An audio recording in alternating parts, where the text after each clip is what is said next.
my Jabari, how are 13th you? reason. One of my favorite persons in this entire world? How are you? He truly is one of my favorite persons in this. That's a lie. You mean that? No, because I just recommend you for shits and giggles. Yo, I've got my intro there. Clip it. I appreciate it very much. It's fun working with you. I mean, yeah. Try to make it. Yeah, you don't ever dress up this nice though. Women. I was joking. I cannot put you out of You my understand? That's off the rip. To be fair though, when I am working, You don't dress like this. I don't dress as a stylist. I just dress comfortable to work. Yeah, I mean, you'll probably put on these pants and these shoes, but So tell me I had the same set of clothes. Thanks. no, I mean, like you wouldn't wear the jacket. You might have on the jersey. Fair. I mean, if you're up and down personality, Correct. then, you know. And then he knows better than anyone that for me, I am engrossed in the full thing. So it's always, my eyes are going every single way I'm looking, not just at the clothes, but I'm looking at the lighting. Even though I trust them for everything, sometimes a particular light just don't make sense with a particular, you know what I'm saying? Have we started? Is this us starting? This is us starting. Wow, this is not even up. Okay, cool. Yeah. So for me, it's You've just been on here before. But if anybody didn't know, all right. this is Stefon Style. Hello. Stylist. Stylist, Fashion as designer. in your last name Style. Styles, Even though it's not yes. your real last name. Well, I mean, it should be. You think you could change your government name to like I think I Style? just might, you know. I think I just might. I mean, think about it. It sounds so cool. It sounds, Yeah, you know. it rhymes. Yeah. I wish my parents gave me like a cool name. Like that rhymes, you know? Like, you ever think about like anybody that's famous, like they have like a cool name, it's like, wow, like if you weren't famous, I don't know what else you'd be doing. No, so Like Idris Elba. Like correct. what would you be doing? I can't imagine like calling up Amazon and Idris. It's like, hey, this is Idris. Like, yeah. I'm sorry, we can deliver your package today. Yeah. Like, Even like just the one names like a Beyonce, a Rihanna, a Prince. Yeah. You know? Even so like Prince or Rihanna, it's a common name, but because it has that You can just use it alone. Yeah. Yeah. You know where I'm from? I would like a one name. What would be like your one name if you had to? Sorry, that's intrusive thoughts came in. Next question. Yeah, next question, please. How was your carnival season? How was it? I mean, I assume that you styled for Aussies. Yeah. up and around. So At this least is I overheard. That was the conversation that I This season in particular, I worked primarily with Anika Berry. She is absolutely incredible. And the season within itself, outside of just styling her, the multitude of styling projects that I did for various artists was really, really worthwhile. Made some really great connections. Yeah, I checked off a few things on my bucket list. I styled Michael Teja. For which show? Huh? Which show? For his concert for Mass Experience. Okay, Yeah, it was back in January. And that was a job through Ultimate Experience. So they would have contracted me and then I would have styled him. So the job came through them, being the primary supplier, and I was the stylist on their team that styled Mikhail. Okay. Yeah. Okay. And explain to people what Ultimate Experience is. Ultimate Experience, it is a multifaceted, multidimensional events company, but it's not just specific to any one aspect. They deal with any and everything that you could think of for the events. So from staging to infrastructure to creative direction, everything all culminates in one. Yeah. And you got involved with them?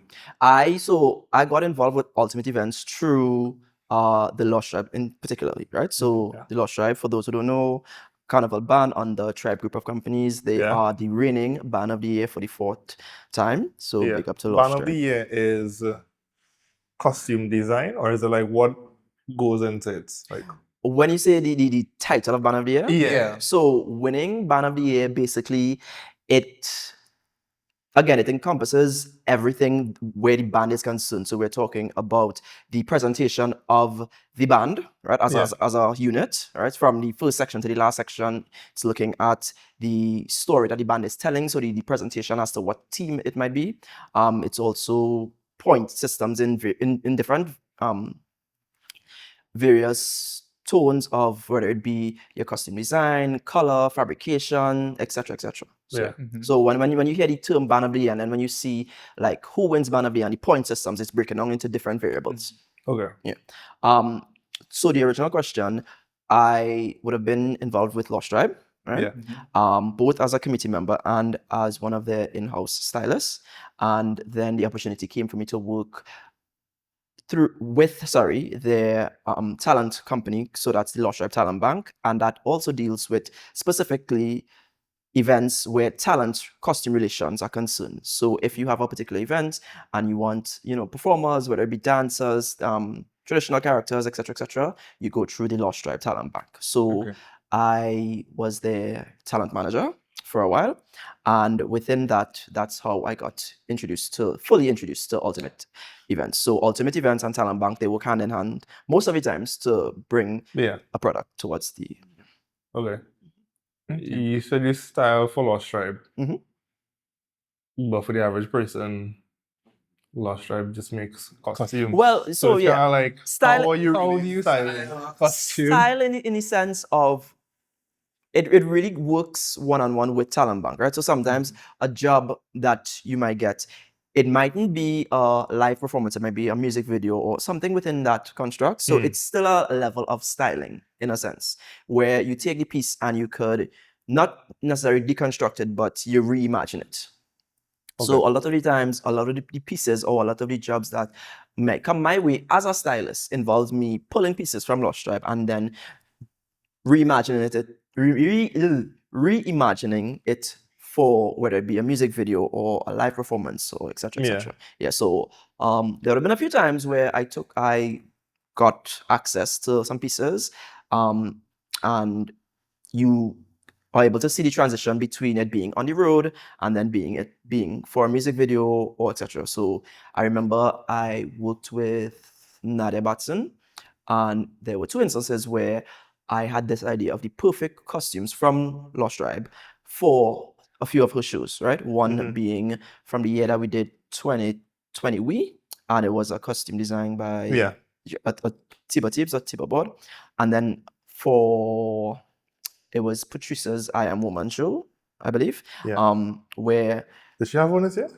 So she had a free concert in a sense, yeah. So it wasn't I Am Woman particularly. It was her concert, but it wasn't the standardized I Am Woman concert. Gotcha.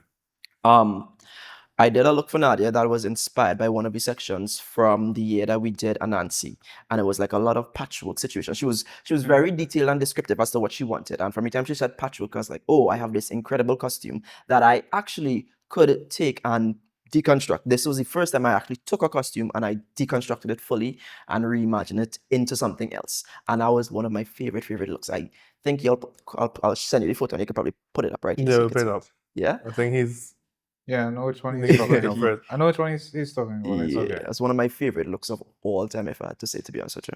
Do you have to put it back together when you give it back to Lost Tribe, or is it just... Well, it's really dependent on the jobs and the scope as to if it is borrowing it or like a rental, or if it's something that's coming directly from me. So in particular, that piece came directly from one of my friends who played in the section. And I was like, hey, I have this amazing idea. I really want to use your cape, but I need to deconstruct it. And I got permission from them and I went about it. So, I mean, they got back the scraps.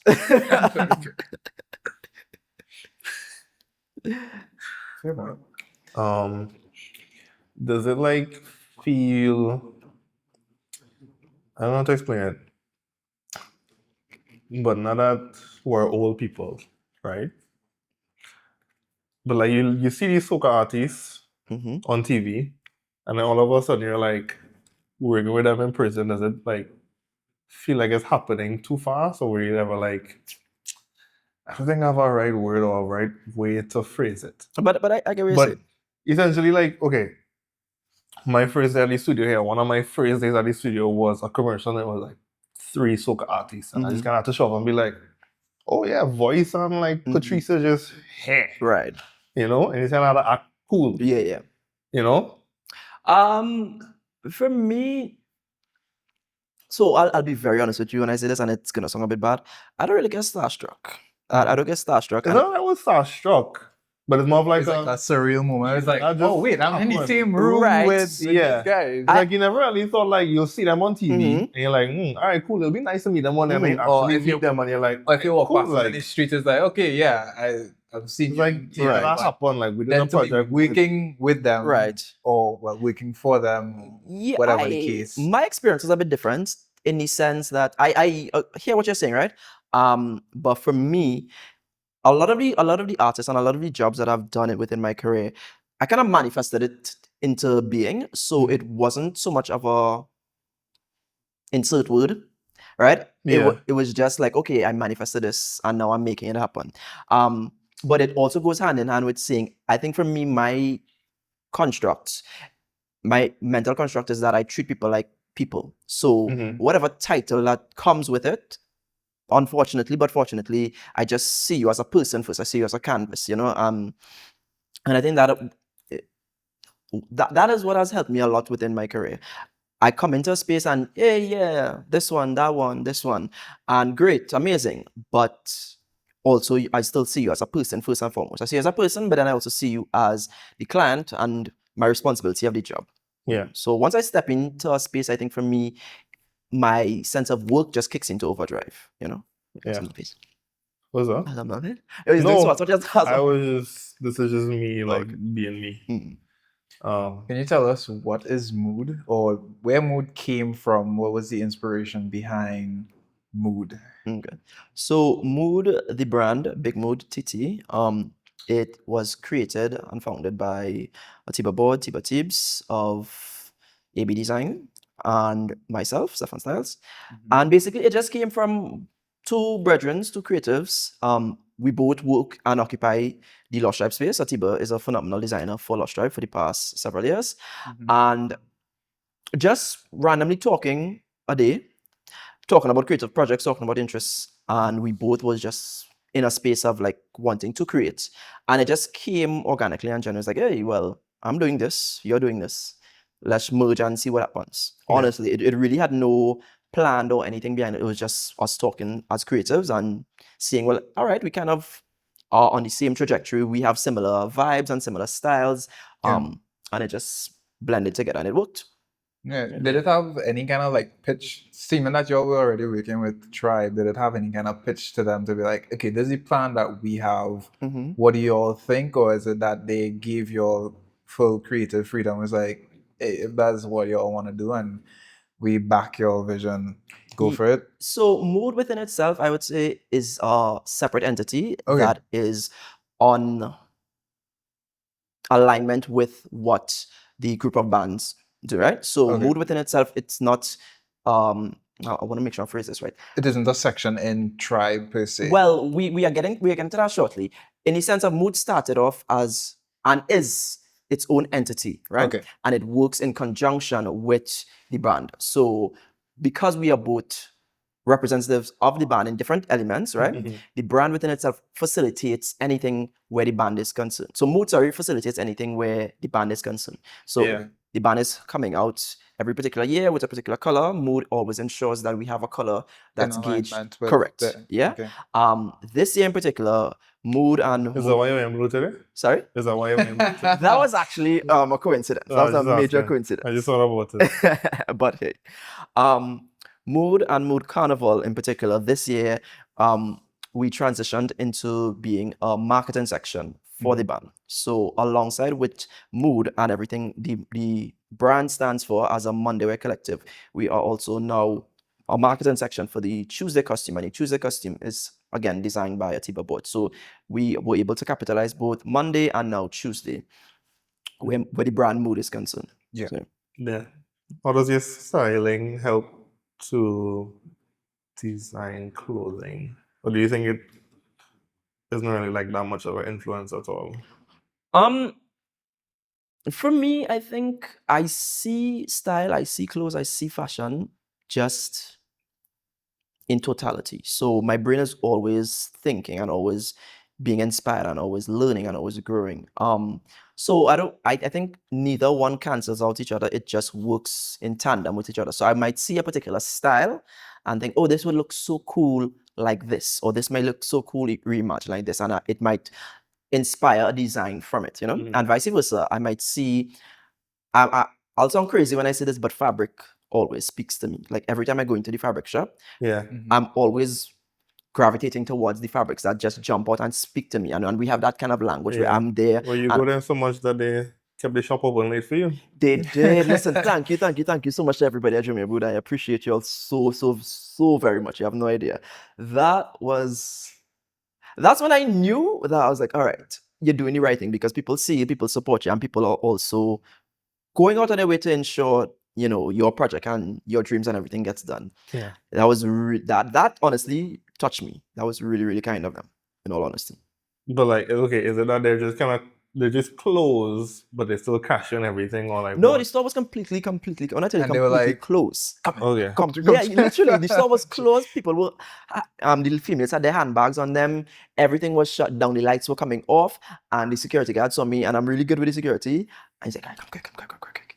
And I got in, and then I saw one of my attendants, who I normally go to and deal with, and she's like, "Steph," I was like, "Please." And this was maybe Carnival Thursday or somewhere there. I was like, "Please, Yeah.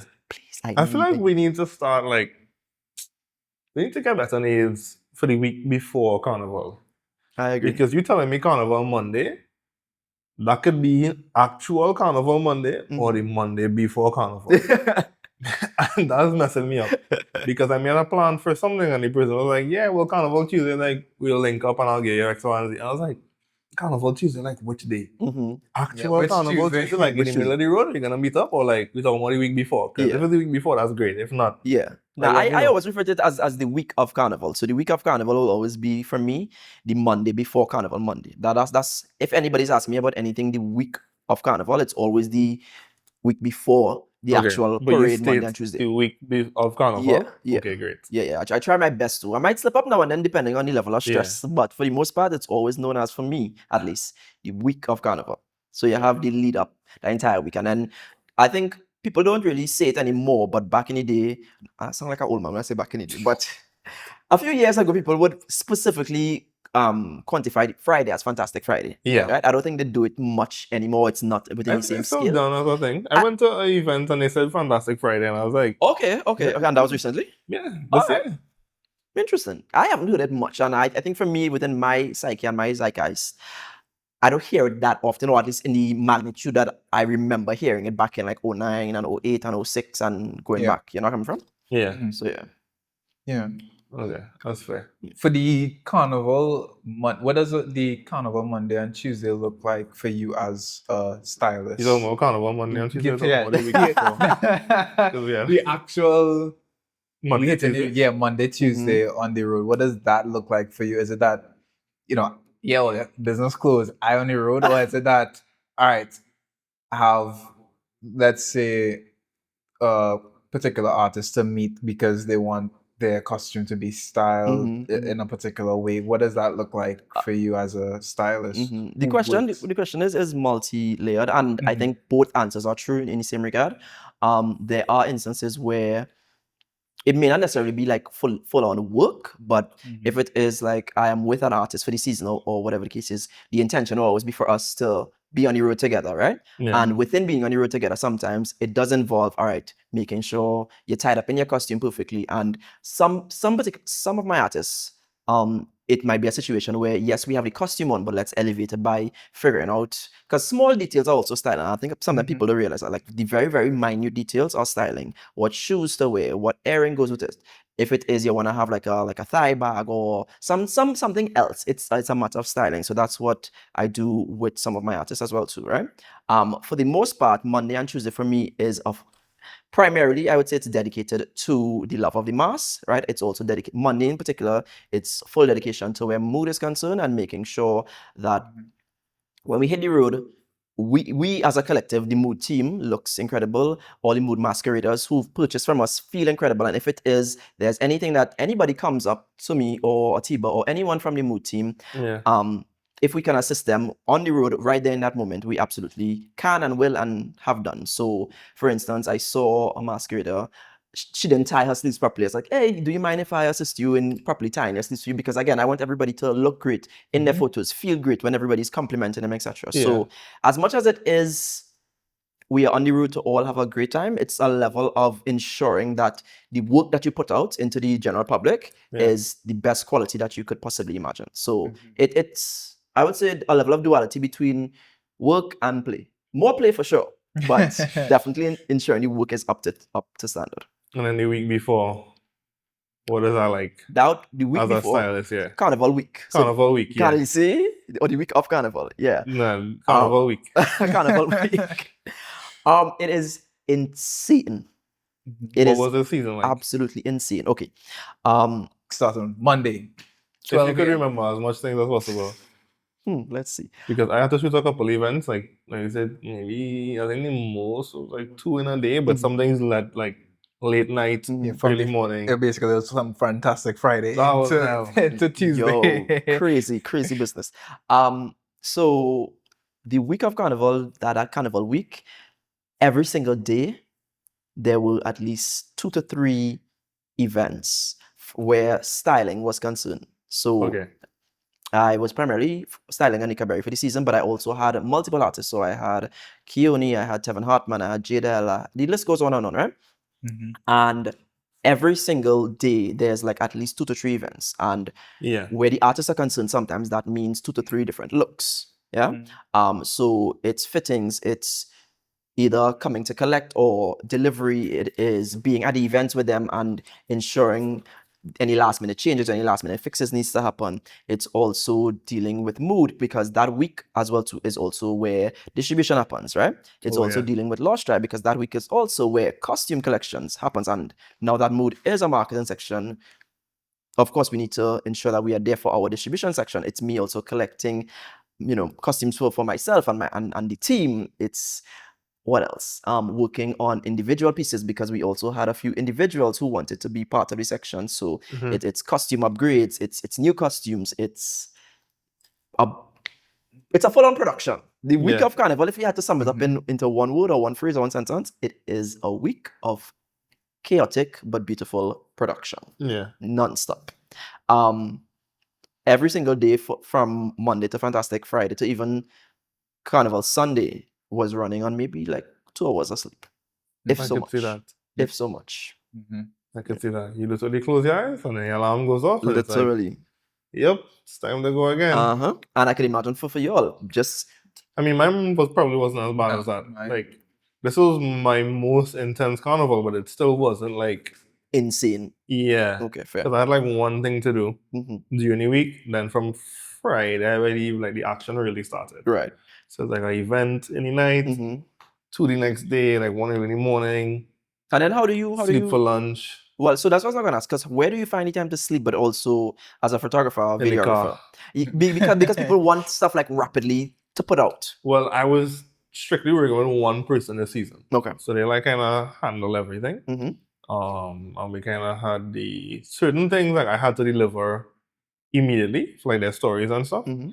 And then some videos came out after. I think we did like a collab with Red Ants.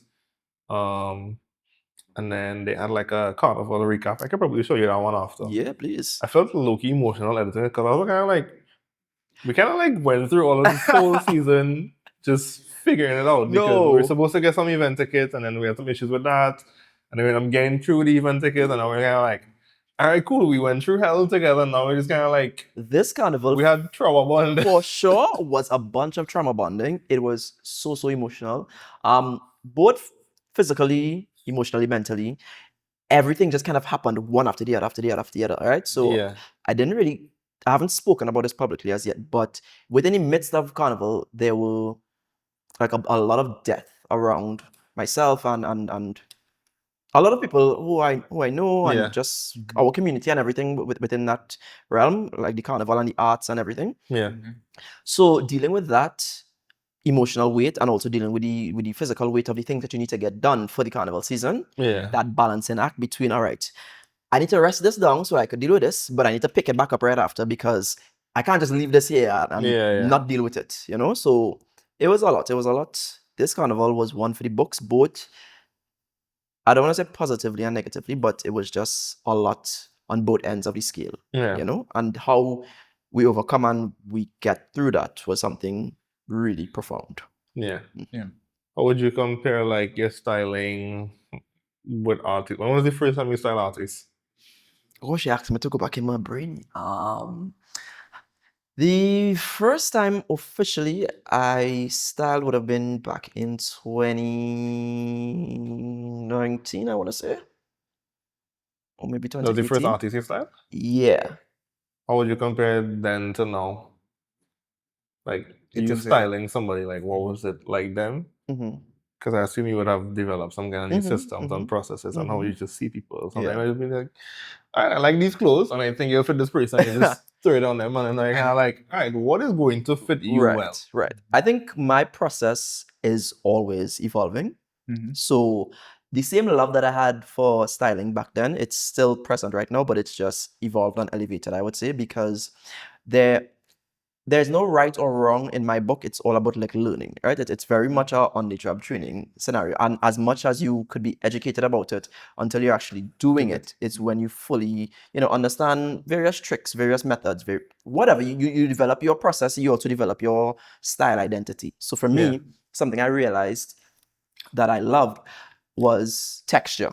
I love texture, I love color, I love to layer. So you would always see a glimpse in my work where something, it's either colorful or it has an interesting texture or the accessories are very layered and very dynamic, right? And I think that is one of my signatures that I've started, or at least I would like to say I'm known for. Yeah. Throughout my career, I've always tried to just be better than my last. So that is where my process takes me. It's always okay. I'm learning more to live in the moment and celebrate my wins, but I'm also acknowledging, all right, this was the very last. How can I make this one better? How can I make the next one better? Yeah. So that's my process, I would say. Okay.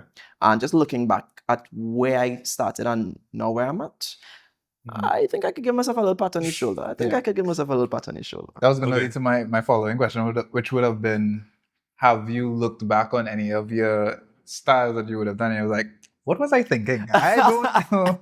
Well, I never thought it would be that bad, but maybe like, what would you have styled before that you could reimagine now? Right.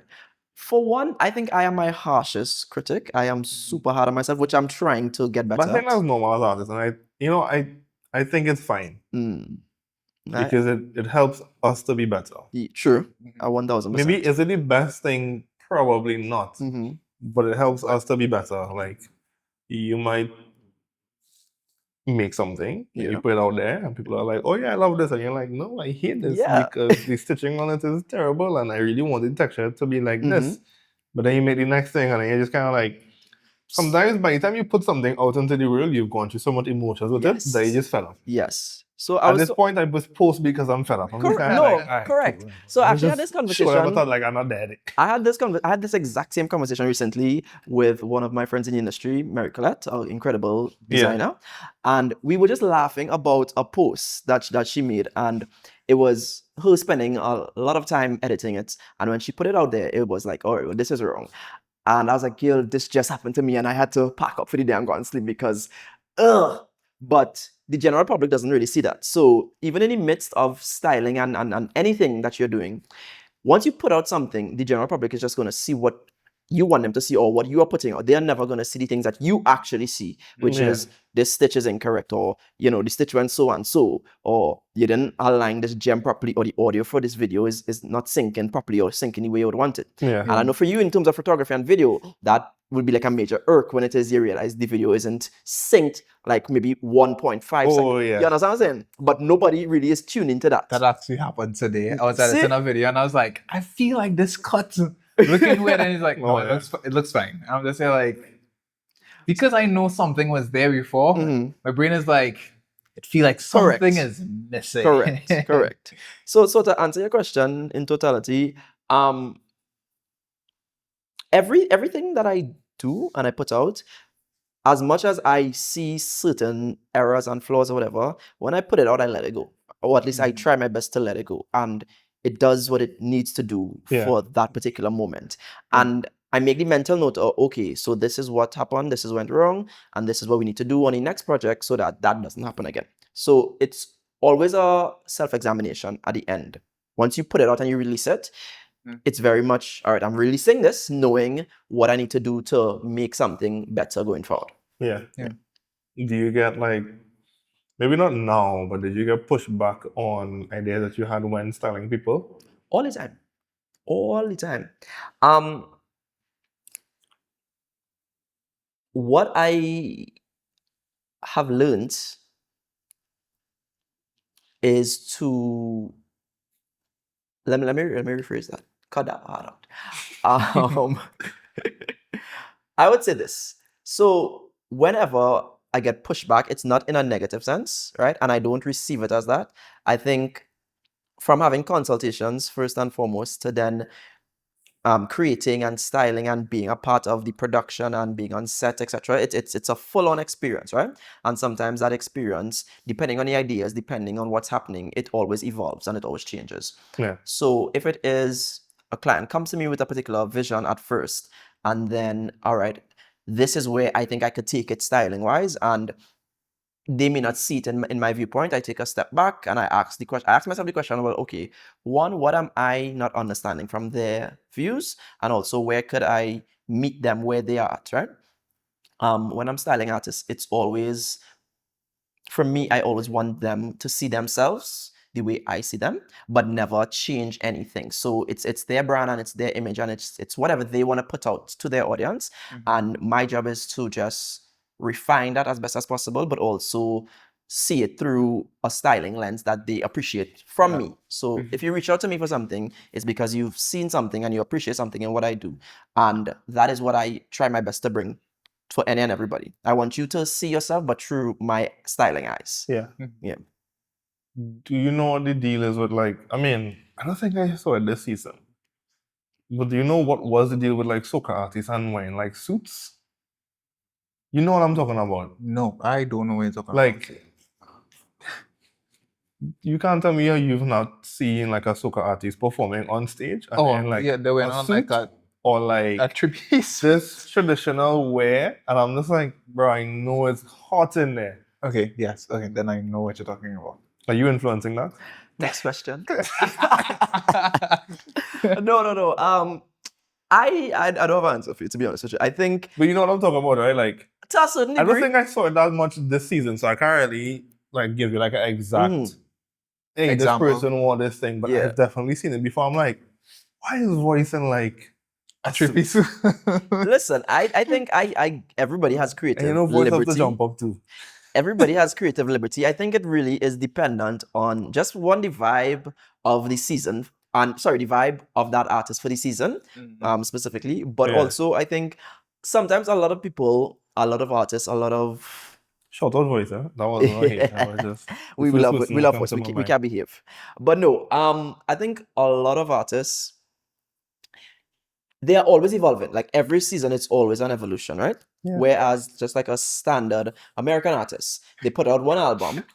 Sorry, my voice. They put out one album, and it's that image of that one album. Oh. And when I say image, the however they package that up, right? It's that one visual of them in a sense for that full-on era. Versus with our artists, every single Carnival season, they are always reinventing themselves in some shape, form, or way, right? Yeah.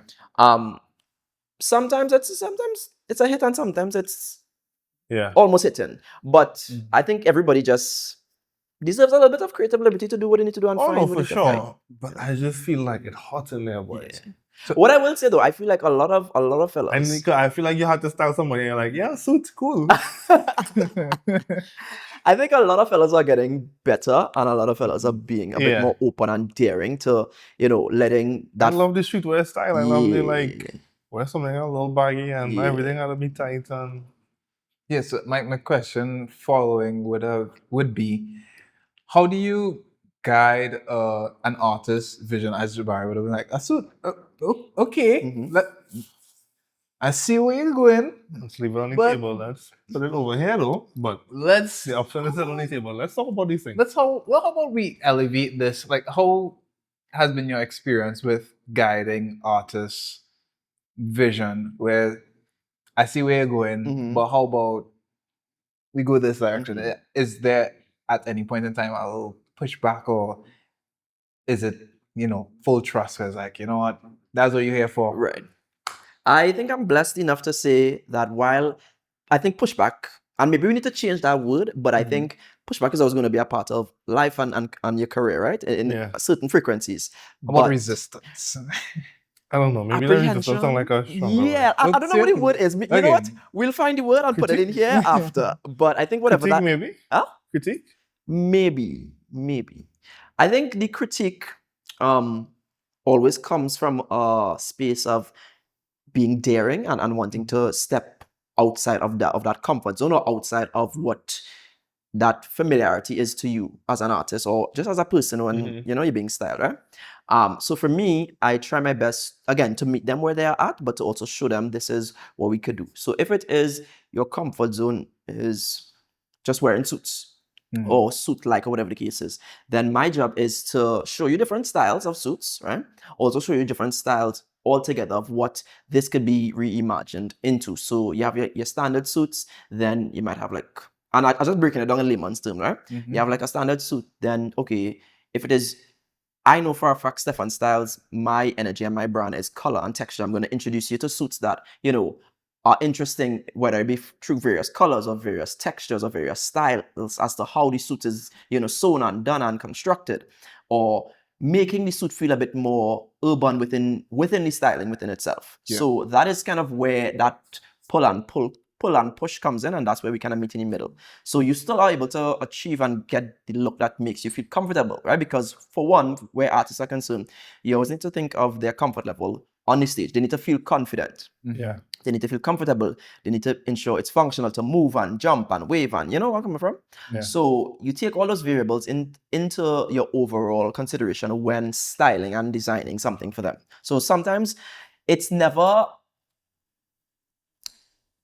about, I guess, my view. It's always about ensuring I cater to their needs and I bring integrity to whatever it is I am doing and whatever it is they want to see. Yeah. Creative integrity is the major thing for me. Ensuring like, all right, you are feeling incredible and you're looking like the superstar that I know you are. Yeah. Sorry, no, I had a question, but I just didn't know how to like phrase it. And just say it. Just say it. Okay. The big 3 songs this year. I feel like we went down a road, but no. It's a styling question. I had like a styling twist on it. Okay, you know who Wisdom is? Wisdom, yeah. Right. Yeah. You know how he like styles. Yeah. Oh, okay. I know where you're going with this. With like this stuff. Cartoon characters or whatever. The big 3 songs. If you were to style those songs, like what would you style them as? Yeah, like what would the clothing be like? Suit, t-shirt, baggy pants. What would it be like? Yeah. So the big 3. So let's start with Uncle. Well, I mean, he said Uncle. Well, you could start with 3 and then go to. Wait, what's your big 3? Sorry. Well, yeah, because I meant Bungie is Roadman. Yeah, Roadman. Right. Still a Roadman. Encore. Still a Roadman. I'm sorry, I didn't really listen to it that much. And then Voice. Right. Okay. I feel like those are the big 3. Those are the big 3. I think I like Paris as well too, but I mean, yeah. I think we also need to consider any numbers on the paper. Right. I think we also need to consider Capital. I think Capital is in that conversation. You know? Yeah. And I'm on like, I really like Pick Me Up by Tetra. Fair. I like that song too. And that's, I love Patrice. I did a shoot for Patrice. But something about that Pick Me Up, I don't know. Fair. It had something in it for me. Fair. I love Capital though. No, like when it plays, I don't want to be like, skip. It's a fantastic record. It's a fantastic record. Something about Pick Me Up. I feel like I didn't even hear it once for this season. True. Yeah, somebody did go to that. That was like ways, boy. I saw my friend sent me a tweet and they're like, could we re-release the Blockbuster Rhythm for next year? Because it had so many songs. It had a lot of greats. I was like, yeah, true. Because Teja, I mean, the one with Full Blown, not even Brian Lara, that one got play. The Cooting got play. The Cooting got played, yeah. Specific Teja and GBM. I think GBM has one and Kess has one too. Yeah. Yeah. But the big 3, if we had to quantify it like that, I'll start with Bungie because that's actually one of my favorite songs for the season. That was literally my favorite song for the season. When I hear that song, I instantly just think of any and everything that you could think urban looks like, right? So I'm not even gonna quantify it to say how I would style it. I just think hearing that it's like a elevated urban styling in totality. However that looks to any particular person, but just make it highly elevated, you know? I would be interested to see like street grunge with a bunch of different color tones. Or I would be interested to see like the silhouettes of street grunge, but in color. I think that would be really interesting. Yeah. For Encore,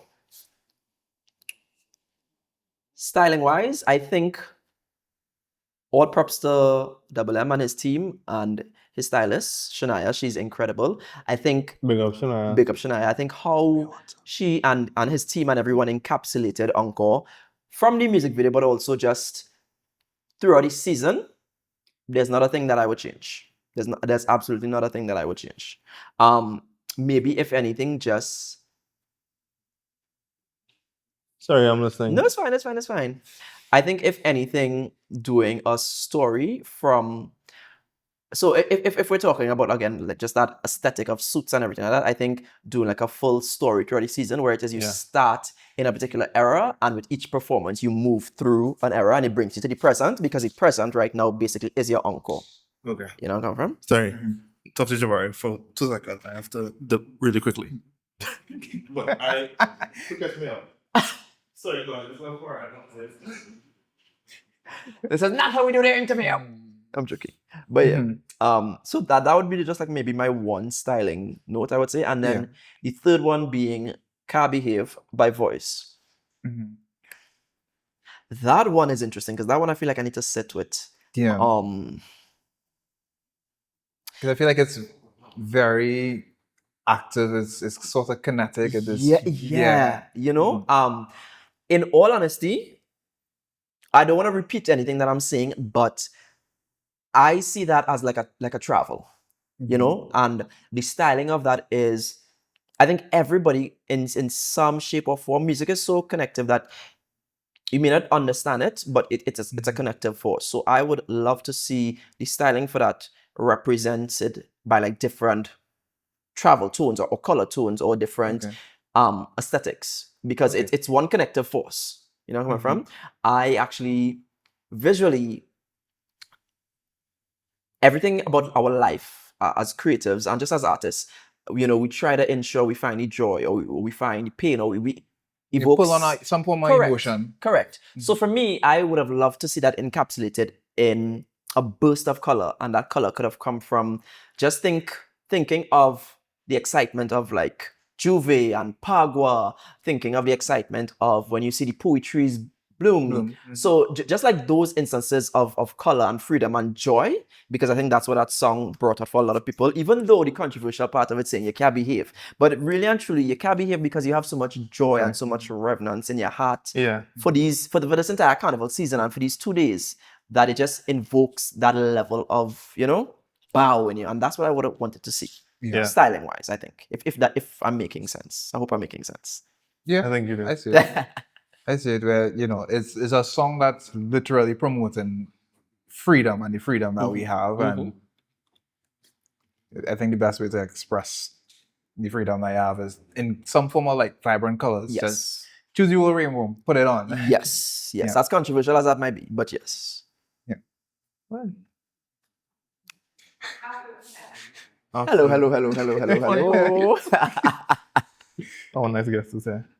We're not rushing you off. No, you do your thing. I was late, so I'm fine. Sorry, I had no the doc. Oh.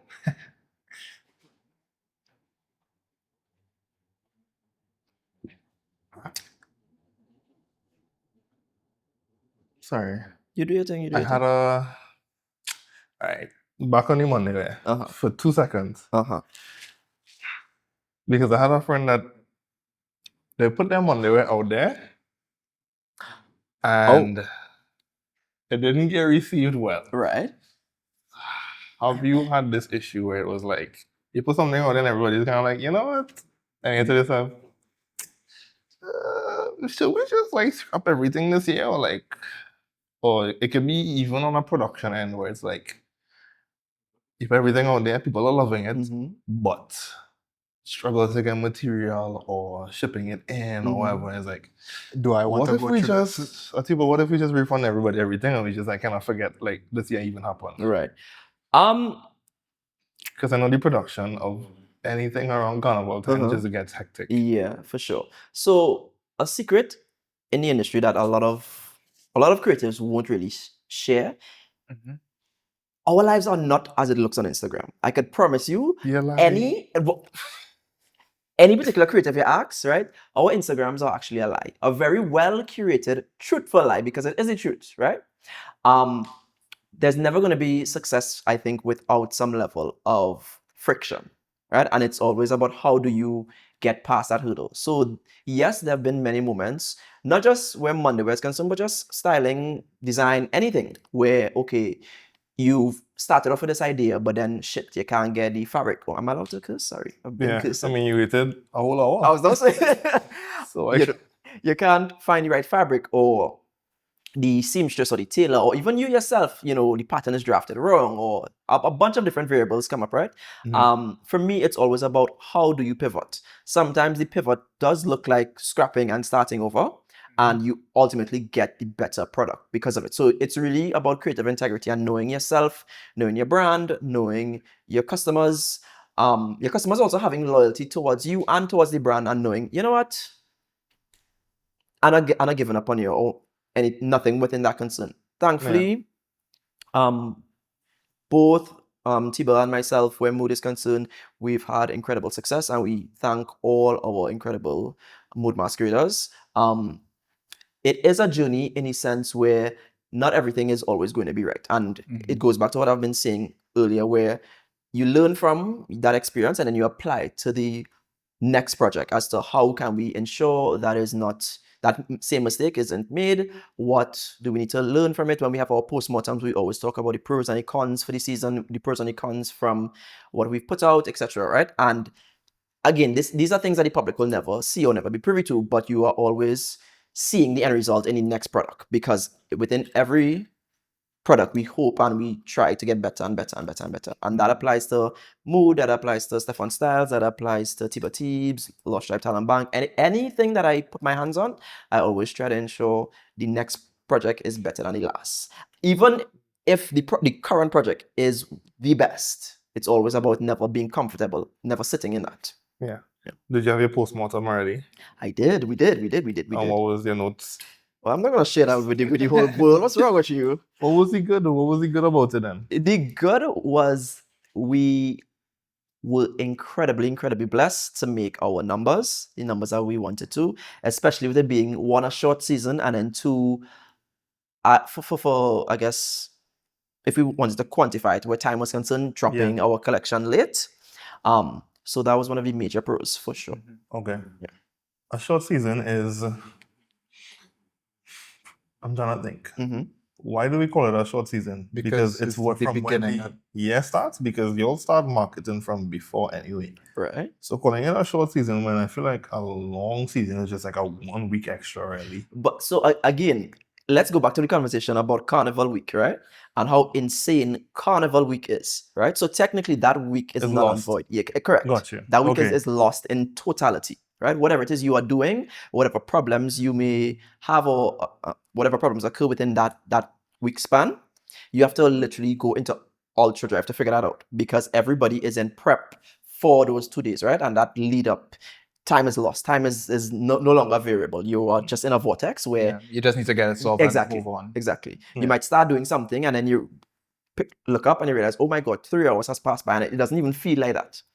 Yeah. So a short season within itself, it just amplifies everything. That 1 or 2 weeks sometimes is life and death, in all honesty. Okay. You know? Yeah, and next year is even shorter. Let's not talk about that, because we were having a good conversation. Yeah, I don't want to say next 2 years, We don't. We literally start planning from today. The next 4 years or so, like, you'll be fine. Like, you'll make up for them. I think we have a carnival on the 29th of February. I would love a carnival I am looking in forward March. I think Carnival 2028 is in March. It's crazy, no? Yeah. Okay. No, it's like that. They never existed. No, it does. It just existed to us. Yeah, you know what I mean? No. I don't even really care for the leap year, but I just feel like Carnival on a leap year it's like a Incredible. once and we don't know when it's gonna occur again. I You can remember. look it up. I There's remember like there was a website that carnival tracks like it. in March 14th or 15th or something. I was like, whoa. Yeah, there's one, I think, 2028. I think so. Yeah.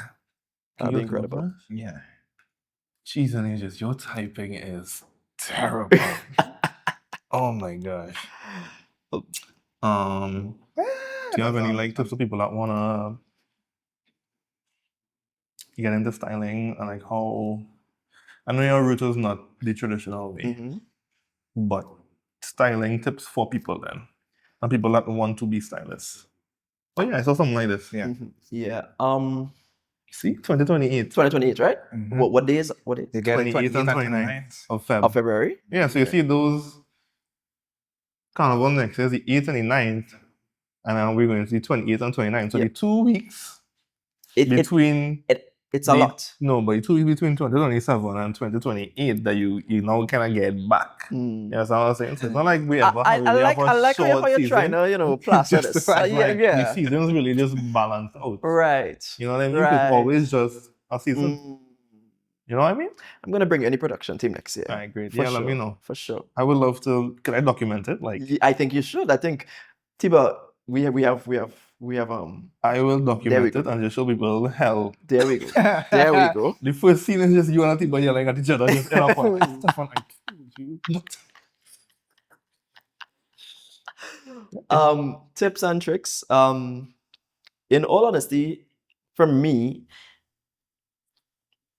just be guided by what you feel and what is instinctive to you. So I never question myself when it comes to styling, because my brain just works in a way where I see things and it may not make sense to anybody else, but I know it makes sense to me, right? And whatever's in my brain is going to come out. So if we are styling apples and oranges, I'm just saying, right? But apples and oranges don't go together.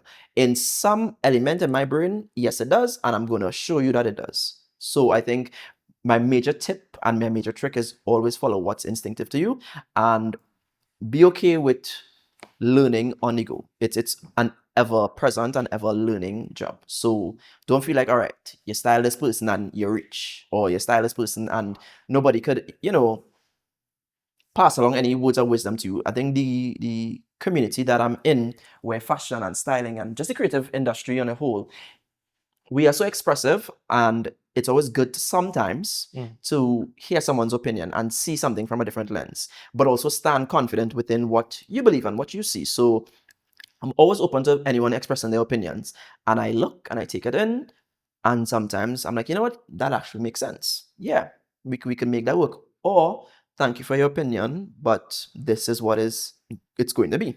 You know, just keep learning, just keep doing. Just stay present, use yourself as your canvas first and foremost, and then expand on that. Okay. Yeah. Well, I mean, you could see our next guest. Yeah. But one of my favorite persons. Without spilling who it is, give some words of advice to the next person. Words of advice? I don't think they need advice. They are not gonna know who the next person is from. So we're gonna do this thing where like words of advice or just kind of words of encouragement to the person, and you don't know who the next person is. Kind of telephone. Luckily, know who it is now. So okay. So is it like a situation where I'm passing the phone or something? Like no, you kind of just. Okay, gotcha. Passing the message along. Words of advice for the next guest. You are absolutely incredible. You are brilliant beyond measure. Continue just elevating and growing and thriving.